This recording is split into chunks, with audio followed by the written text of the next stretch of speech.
Bienvenidos al espacio de expansión en ADN 40. Hoy tenemos un invitado de lujo. Tenemos con nosotros a Carlos Salazar, presidente del Consejo Coordinador Empresarial. Es el representante de todos los empresarios, los chiquitos, los medianos y los grandes. Gracias, Carlos, por acompañarnos. Alberto, un placer estar contigo. He seguido este medio desde que yo era muy joven, así que lo conozco muy bien. Expansión cumple 50 años este año, ¿no? Espero que sigan otros 50 años. Pues muchísimas gracias. Y dentro de de estas tantas décadas, pues hemos aprendido una cosa, y es que hay un personaje llamado empresario o empresaria que es alguien muy particular. ¿Tú cómo consideras que son esos empresarios a los que representas? Porque la gente se imagina un empresario y piensa en Carlos Slim, pero no, hay cientos de miles de empresarios en México que no son así, ¿no? En México hay 1.300.000 empresarios. Y qué bueno que me haces esa pregunta, porque se pierde de vista que inclusive la palabra empresario viene de alguien que emprende. Y todo aquel que emprende, ya sea en un pequeño taller, en una pequeña panadería, en una miscelánea, en un abarrote, pone su riesgo, su capital, sus ahorros, su esfuerzo, su dedicación diaria. Desde el primer día empieza a soñar cómo va a ir evolucionando su negocio y desde el primer día empieza a crearle valor agregado a todo su alrededor, en el producto que vende, en los impuestos que paga, en los empleos que ofrece, en la actividad constante de ganar dinero y luego volverlo a reinvertir. Extrae un pedazo, yo diría bastante chico, de lo que va generando y lo que va gestando y lo está constantemente reinvirtiendo. El más chiquito pues busca cómo ampliarse un cuartito más. Todo eso es un proceso de reinversión de utilidades. Y esa inversión es la que es la materia prima del crecimiento económico de un país.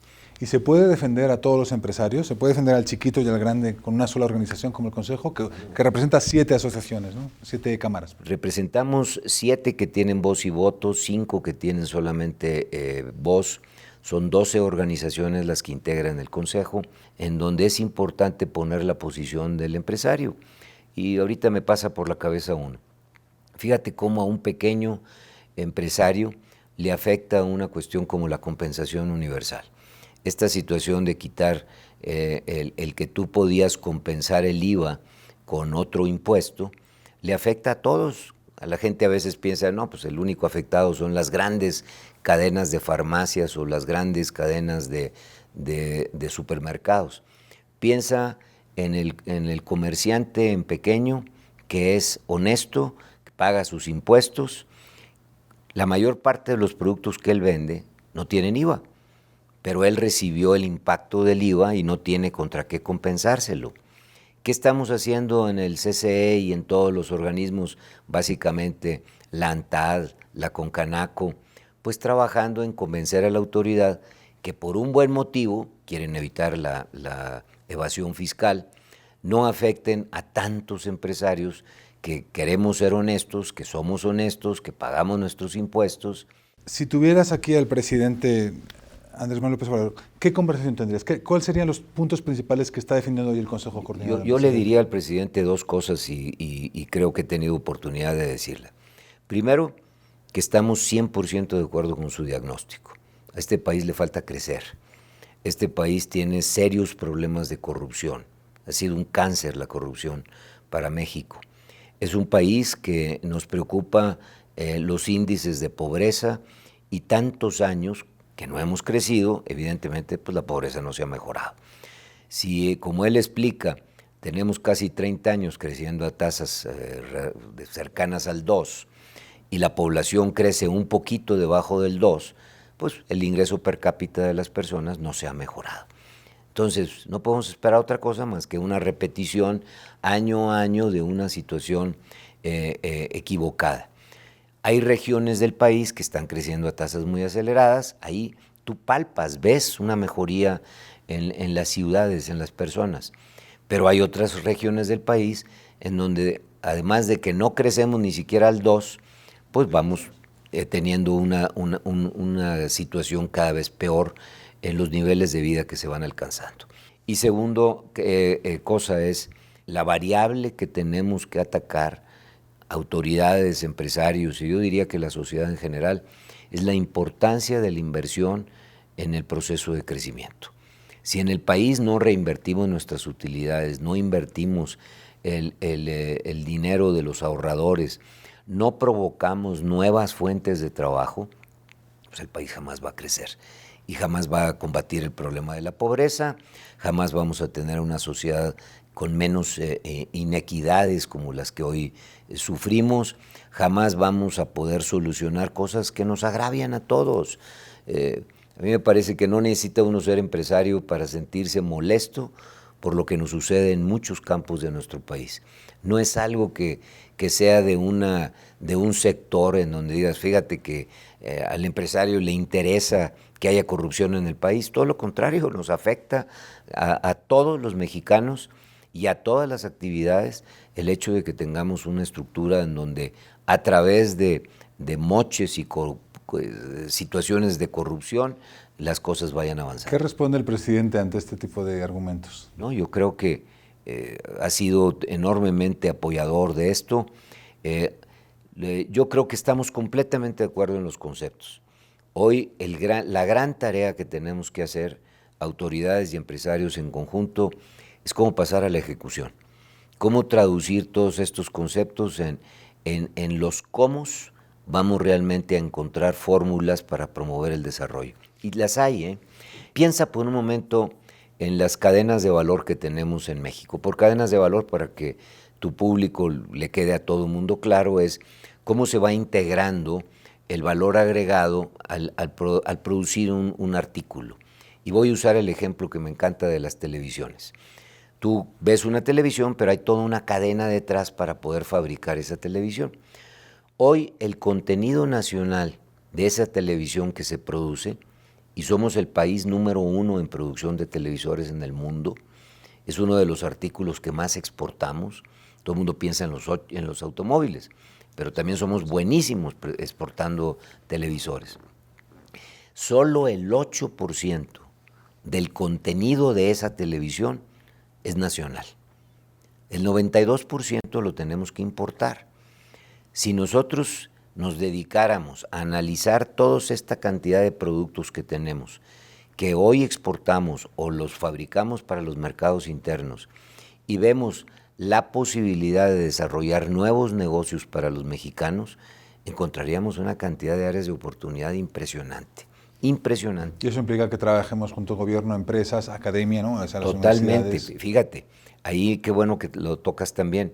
Yo he comentado, tenemos en todas nuestras universidades del país programas de emprendedores, porque todo el mundo está convencido que debemos de haber, o debe de haber más gente que emprenda cosas, que sea empresario.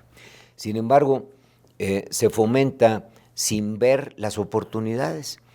Yo lo que he comentado es, si las universidades se pusieran a ver nada más las cadenas estas a las que me refiero, de valor, de tantos y tantos productos que hoy pudiéramos nosotros integrar contenido nacional, encontrarían oportunidades para invertir el dinero. Uno de los temas, estamos hablando mucho del papel del empresario, hay una parte que no solo depende de nosotros, que es el comercio exterior.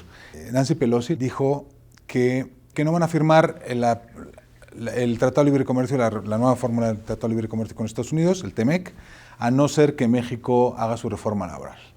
Y es un tema muy delicado, ¿no? Tenemos un país con muchísima informalidad, mucha desigualdad norte-sur, mucha desigualdad también entre sectores, y sin duda una reforma laboral es una gran oportunidad de arreglar muchas cosas que están en este país, pero también arreglar temas de competitividad. ¿Cómo está viendo el Consejo esta oportunidad? Dos reflexiones te haría yo aquí. La primera es, debemos de recordar, Alberto, que México tiene una enorme tradición histórica de proteger a sus trabajadores.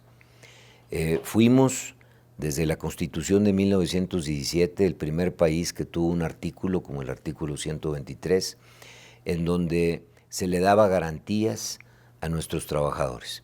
Se les daba el derecho de huelga, se les daba derecho de asociación, se les daban derechos de alguna manera de negociar sus contratos, y creo que eso que logramos desde 1917 debería y está teniendo una modernización, porque nuestro sistema sindical, laboral, pues a lo mejor al paso del tiempo se fue acomodando a circunstancias no necesariamente que promuevan la competitividad. ya pasó un cambio constitucional, ya tuvimos una nueva ley laboral en el país. Lo que estamos discutiendo ahorita en el 2019 es la ley secundaria que avala la reforma laboral que ya pasó.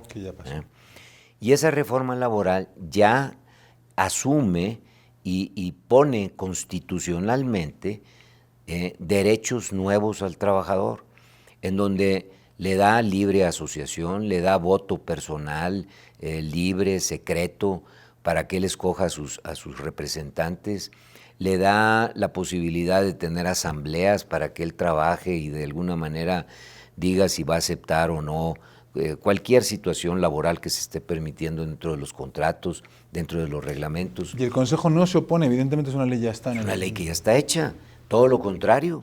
Nosotros lo que queremos es que se fundamente todo esto en un principio, y el principio es que debe haber paz laboral.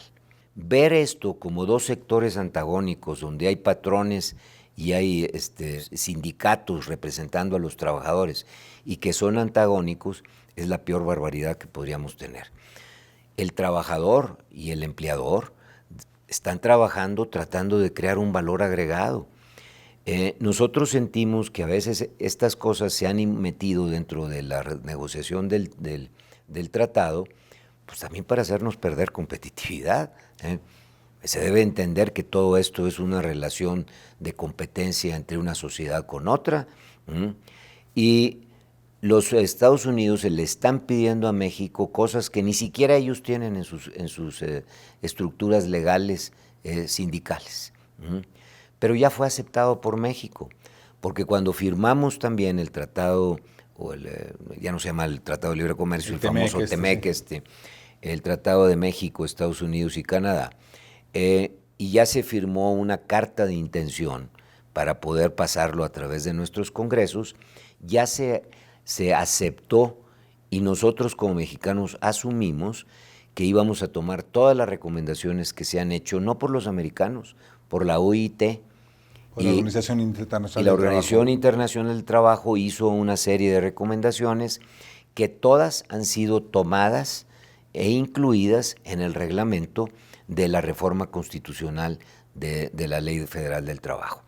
Entonces yo te diría, sí, vamos a modernizar nuestra relación laboral, pero no podemos perder de vista que esto es buscando que las cosas que hoy nos afectan, pues ojalá y la podamos evitar con una ley que en su ejecución tenga árbitros adecuados, mecanismos de conciliación adecuados, representatividad real, democrática de los trabajadores, derechos de los empleadores para que también tengamos una protección cuando tú contratas a las personas.